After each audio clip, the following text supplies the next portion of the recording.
Hola hermano, ¿cómo estás? Dios te bendiga en este día en el que pues iniciamos un nuevo trimestre. Yo espero que en ese trimestre concluyamos esta materia de la segunda carta a los Corintios, ya que nos faltan pocos capítulos y como lo dije en el comunicado,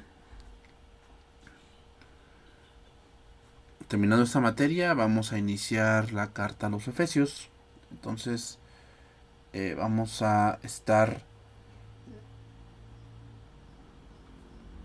estudiando en lo que resta de ese trimestre, o bueno, lo que resta de ese tiempo, en esta carta, y después pasaremos a otra. Bien, hermanos, vamos a orar y vamos a comenzar esta primera clase de ese trimestre número 12, trimestre número 3 de esta materia.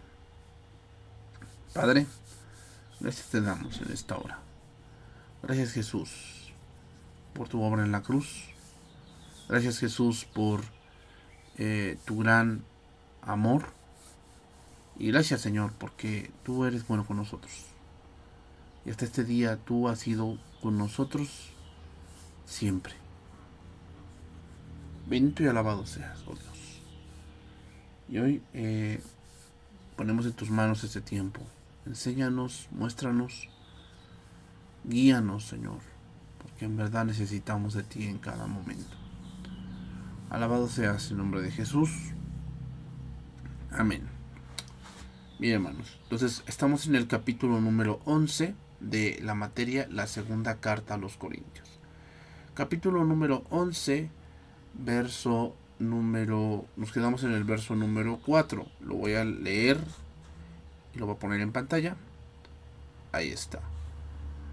Segunda Corintios, capítulo 11, verso número 4.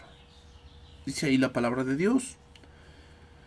Porque si viene alguno predicando otro Jesús que el que os hemos predicado, si recibís otro espíritu que el que habéis recibido, u otro evangelio que el que habéis aceptado, bien lo toleráis. Nuevamente retomo el contexto para aquellos que tal vez están apenas añadiéndose en esta clase. Voy a publicar en la plataforma de Classroom los anteriores trimestres para que tengan esta parte de escuchar tal vez y tengan la hilación completa. Los capítulos 10, 11 y 12 se centran más en la defensa del ministerio del apóstol Pablo. Y como lo dije, no siempre se trata de estar defendiéndonos de cosas que tal vez se dicen, o cosas que tal vez se piensan, o cosas que tal vez se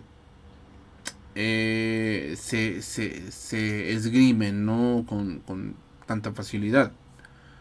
Sin embargo, esto estaba siendo un estorbo para el evangelio, y es por eso que Pablo aborda este tema de su defensa personal con respecto a lo que decían de su persona, ya que estaba estorbando el evangelio y era necesario que Pablo hablara sobre este tema. Bien, entonces recordemos que en estos capítulos, capítulo 10, capítulo 11 y capítulo 12, algunas de las cosas que tiene también es la ironía. Y aquí está ironizando Pablo. Está ironizando diciendo que ellos aceptaban otras cosas que a veces radican en la locura. Y es verdad, hermanos. O sea, y a mí también me ha tocado ver cómo hay congregaciones que aceptan cosas que radican en la locura, la verdad. O sea, radican en cosas que es inverosímil que se crea. Pero así se conducen. Lo sigue diciendo el versículo 5 de este capítulo 11, verso número 5. Y pienso que nada he sido inferior a aquellos grandes apóstoles. Está ironizando, está ironizando Pablo. Y vean lo que dice en traducción viviente. Pues, pero de ninguna manera me considero inferior a esos superapóstoles que enseñan tales cosas. La tendencia de la gente siempre es comparar. ¿Ok? Esa es la tendencia de la gente. Y eso no se puede evitar. ¿Ok? O sea, la gente va a comparar.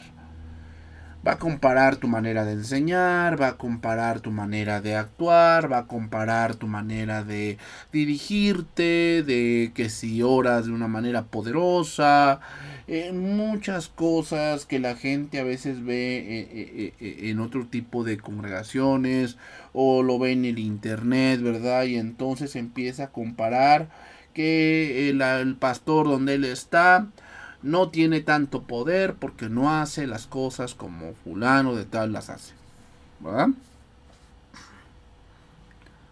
Entonces,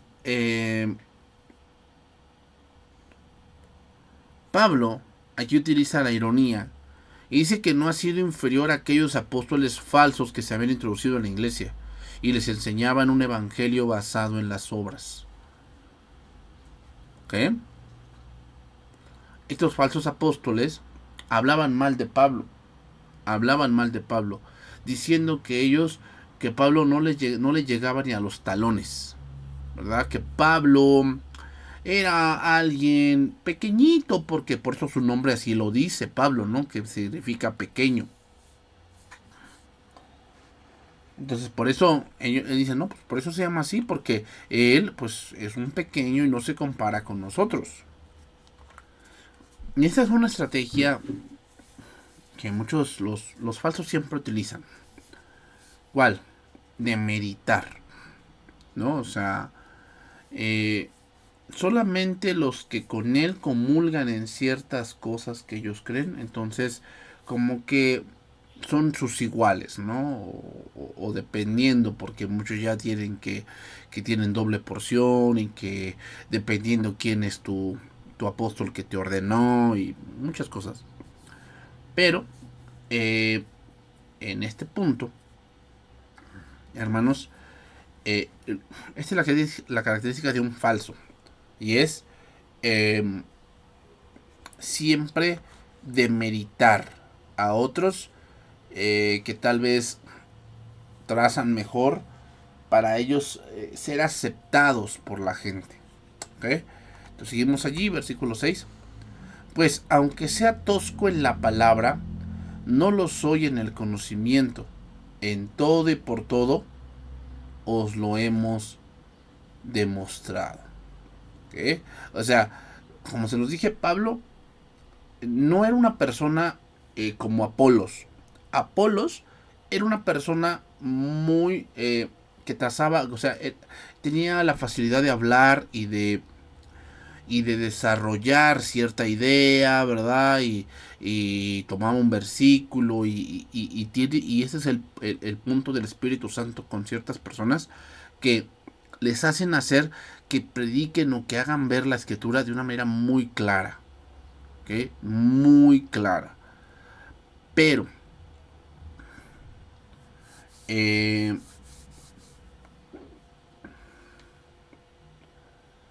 ahora, hermanos, ahora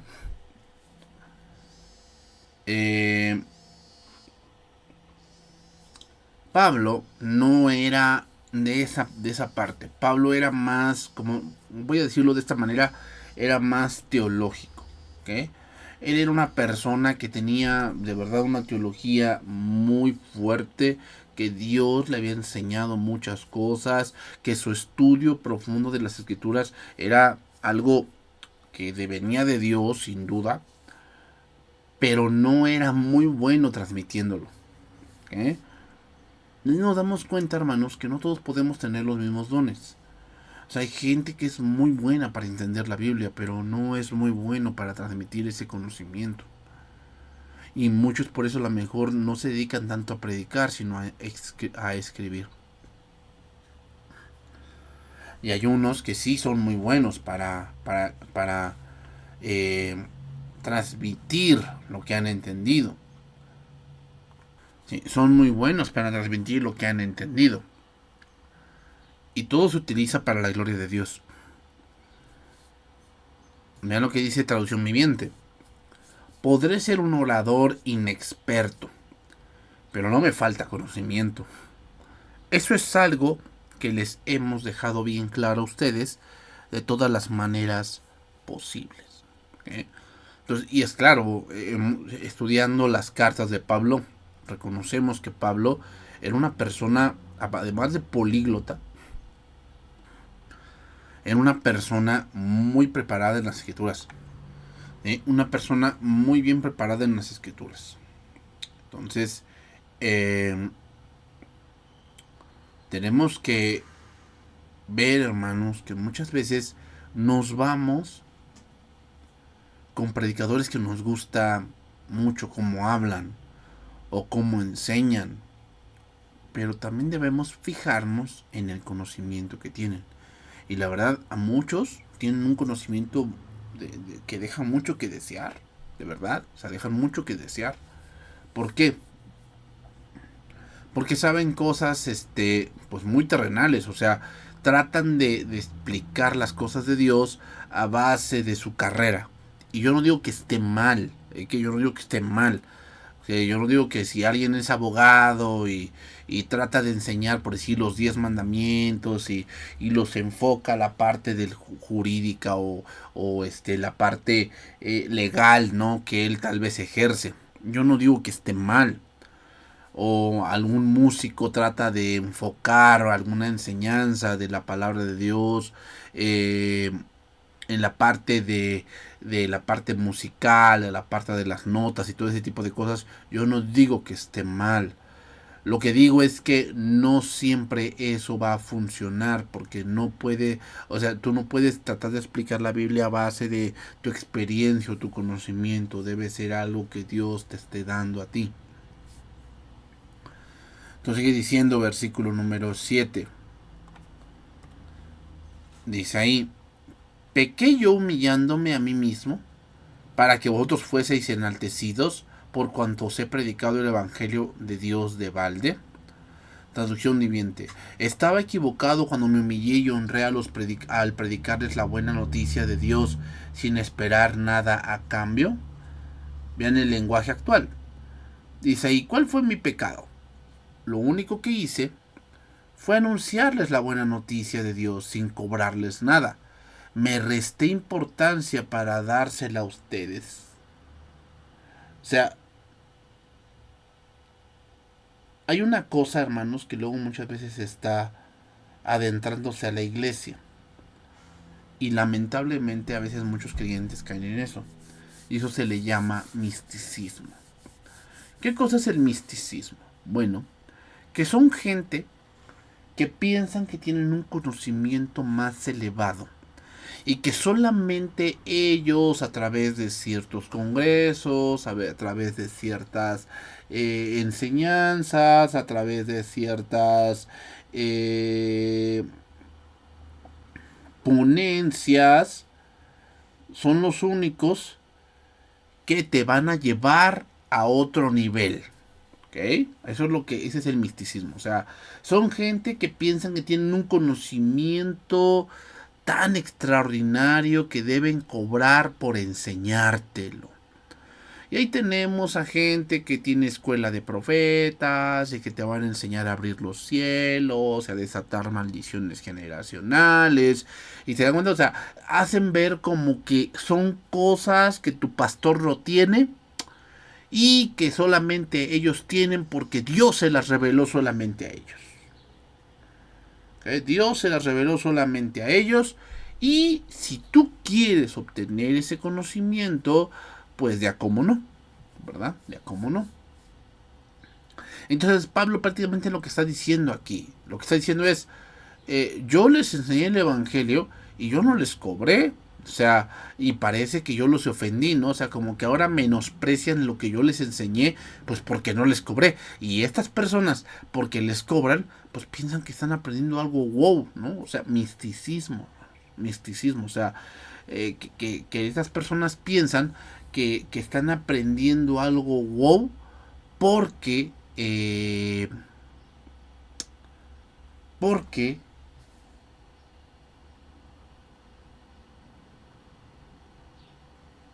les cobran.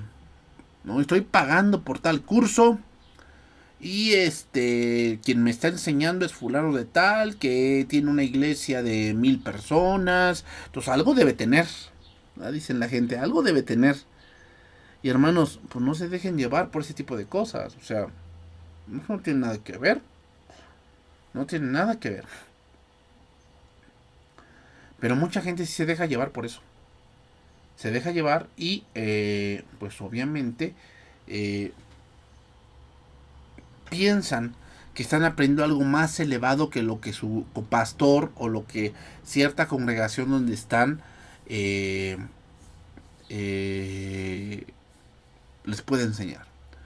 En una ocasión escuché a una persona que antes se congregaba con nosotros y empezó a subir videos a YouTube. Y me llamó la atención una vez una cosa que dijo. Me llamó la atención porque ella estaba tomando también el instituto, como ahorita tú lo estás tomando. Y dijo esta frase que me llamó la atención. Y dijo, porque se salió del instituto de aquí de Ibri y se fue a no sé dónde, a un instituto ahí en México. No sé dónde, no tengo el nombre, no lo sé. Pero lo que ella dijo fue lo siguiente. Dice, yo entré a este lugar y nos dijeron, aquí les vamos a destruir su teología y lo que creen y vamos a reconstruirlo nuevamente. Y ella dijo, sí, cierto, o sea, yo todo lo que creía no era verdad. Y yo dije, wow, o sea, todo lo que creía no era verdad. Entonces solamente ellos tienen la verdad. Solamente ellos conocen de Dios. Eso me suena a misticismo. Hermanos, es obvio que puedes aprender cosas nuevas de otras personas porque obviamente tal vez tienen más tiempo en el Evangelio, tienen más tiempo caminando con Dios. Sí, yo lo entiendo.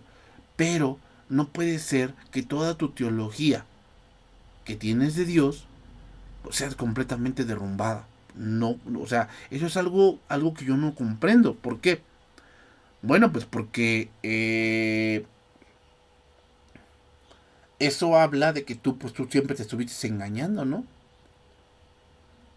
O de que no entendiste las primeras cosas de Dios, no las entendiste y hasta este momento las estás entendiendo y tú piensas que es algo nuevo. Pero a esas cosas nos enfrentamos, hermanos, muchas veces. Seguimos adelante, versículo 8. He despojado a otras iglesias recibiendo salario para servir a vosotros. Dice traducción viviente, les robé, otra vez, está ironizando, ¿eh? Pablo está ironizando con respecto a lo que los falsos hacen.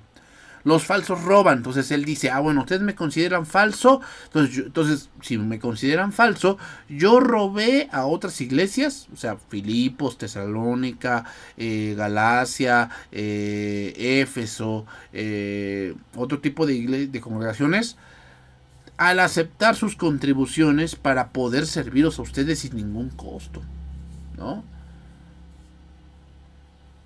Pablo utiliza el verbo despojar como que significa saquear y que se refiere a las iglesias de Macedonia que tenían escasez económica y esto sostenían el ministerio de Pablo, y Corinto, que tenía una buena posición económica, no daban nada para el ministerio de Pablo.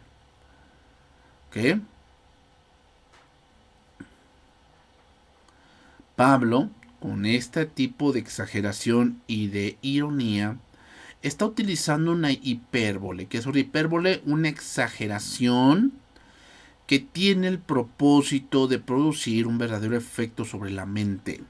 O sea, decirles, a ver, yo les enseñé el Evangelio y jamás los saqué. Y supuestamente estas personas que ahora vienen les están enseñando cosas místicas y maravillosas y que ni Pablo ni Pedro entienden, y ahora les cobran por ese conocimiento, ¿no? Versículo número 9. Y cuando estaba entre vosotros tuve necesidad y ninguno fui carga, pues lo que me faltaba lo suplieron los hermanos que vinieron de Macedonia, y en todo me guardé y me guardaré de seros gravoso. traducción viviente. Y cuando estuve con ustedes y no tenía lo suficiente para vivir, no llegué a ser una carga financiera para nadie. Pues los hermanos no llegaron de Macedonia, me trajeron todo lo que necesitaba. Nunca he sido una carga para ustedes y jamás lo seré. Es decir, si ellos dicen que mi propósito es saquearlos, pero vamos a ver desde el principio. Yo cuando llegué con ustedes y yo tenía necesidad, o sea, yo sí tenía necesidad porque, hermanos, yo que un poco he viajado, yo creo que los que han viajado más lo entenderán lo que voy a decir, pero no hay peor cosa, hermanos, no hay peor cosa que ir a un lugar extraño y tener hambre. En verdad, o sea, yo que he estado en a lo mejor unos 3 4 estados de la República, me ha tocado que tengo hambre. Y pues bueno, a veces ya cuando estás así en un lugar extraño, pues lo primero que se te viene a la mente es comer en algún lugar de una cadena reconocida, ¿no? Un Vips, un Chili's, no lo sé, ¿no? Otro tipo de restaurante.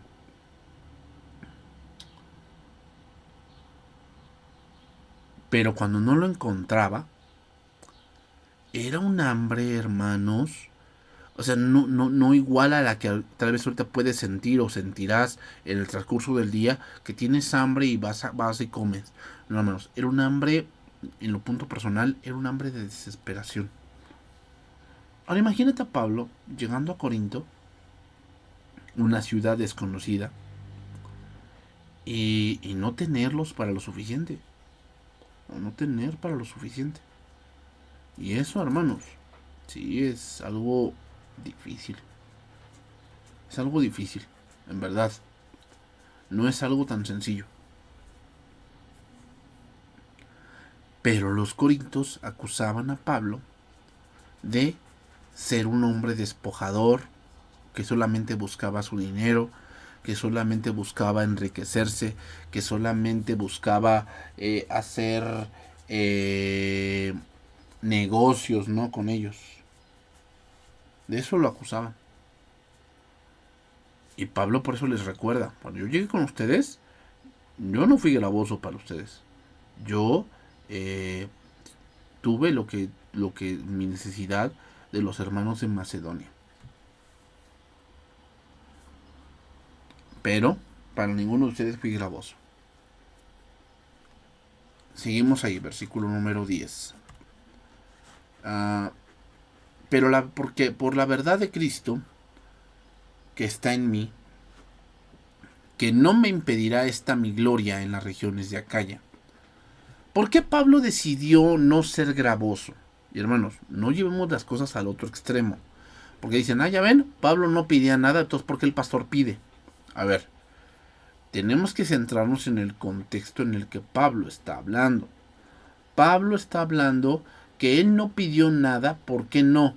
Por no ser estorbo al evangelio.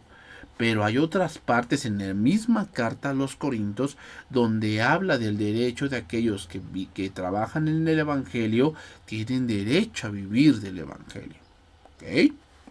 Entonces, eh, Pablo habla que nadie va a estorbar lo que Dios le había puesto a Pablo. Y Pablo dice que esto económico no estorbaría el ministerio que Dios le había encomendado. Dios le había encomendado el ministerio de predicar el evangelio. Y cuando él veía que esta parte económica podía ser un estorbo, se abstenía, pero por él, no porque no tuviese el derecho, hermanos. Claro que lo tenía. Tenía el derecho de ser sustentado y de ser mantenido, de ser suplido en sus necesidades por la iglesia. Pero, pero,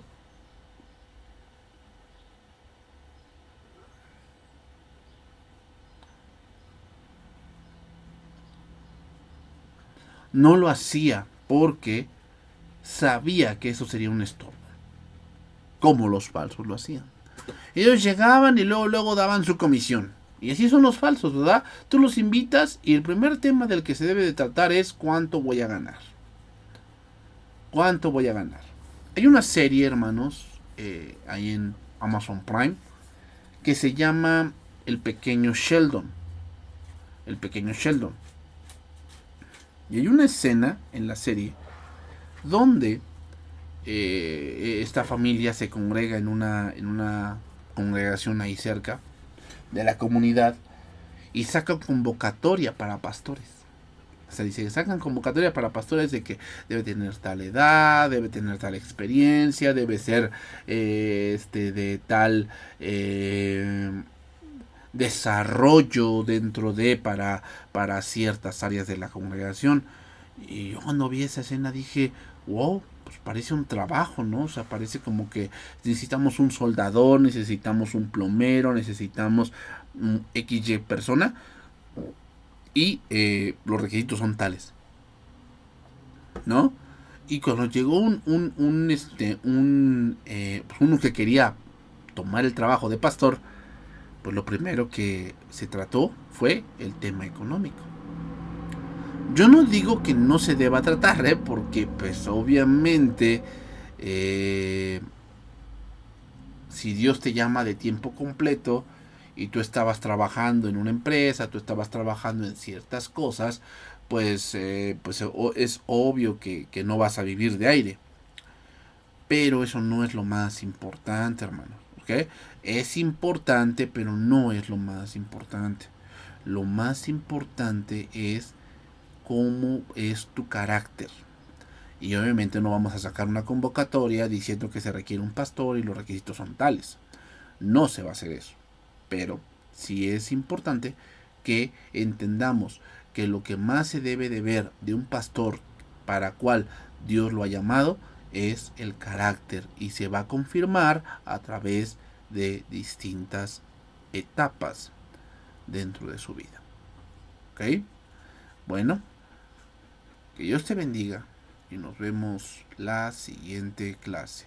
Bendiciones.